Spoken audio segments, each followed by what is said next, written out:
Halkan waa ceel uu qoday Faarax Saxardiid Warsame Gole oo ah qurba-joog u dhashay degmada Xudun ee gobolka Sool. Ceelkan waxa uu ku yaalaa laagta Orgiyo ee Buur-Caanood oo Xudun kaga beegan jiha ahaan koonfur, masaafo ahaana u jirta 10 kiiloomitir. Ceelkan waa ceel biyo macaan. Waxaa inooga warbixinaya maayarka degmada Xudun. Alaykum warahmatullaahi wabarakaatuh. Halkan aanu joognaa waa ceelka Orgiyo Faarax Saxardiid Warsame Gole. Ceelkiisii weeyaan wuxuu ka tirsan yahay degmada Xudun. waa ceelka aad aragto xoolo badan baa ka caba. Maxamed Jaamac Xirsi.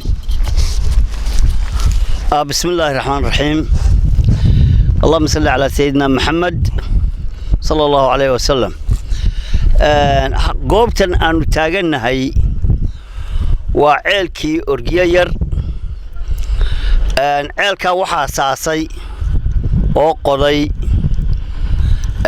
Faarax Saxardiid Warsame Ismaaciil Bayr.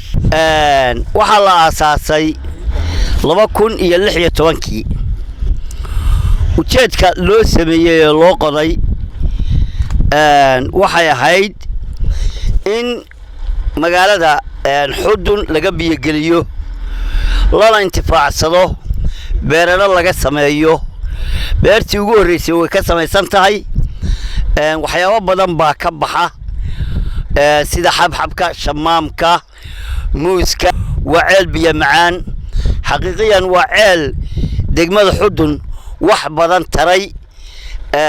hadday tahay xagga xoolaha iyo hadday tahay xagga biyo dhaankaba. ninkan ceelka aasaasay ama sameeyana waa nin qurbo jooga.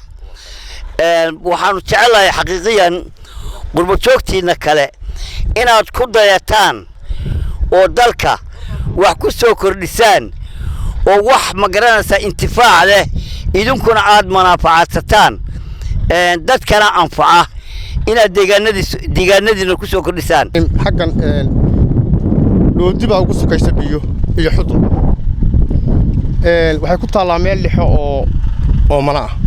qofka ka yimaada xaggan doodida heeraha degan, xagga Shimbiraaley, xaggan iyo Duska, xagga Buurta, meel kasta waa laga soo arooraa. hadda aad baa loo hayaa oo lagu cabaa. dadku way abaaraysan yihiin, waa isugu soo guuray. dadka lacag kama qaadnay, waxaan u waraabinaa fi sabilillah. iyadoo dad ninkii lahaa yiri macnaha waraabiya dadka. marka way fiican yihiin. maxay ahayd nimankan macnaha iyana waa ceelaad macnaha biyihiisu waa fiican yihiin, waana biyo macaan. Cabdulaahi Maxamed Kaashi, TV-ga qaranka Soomaaliland, Xudun.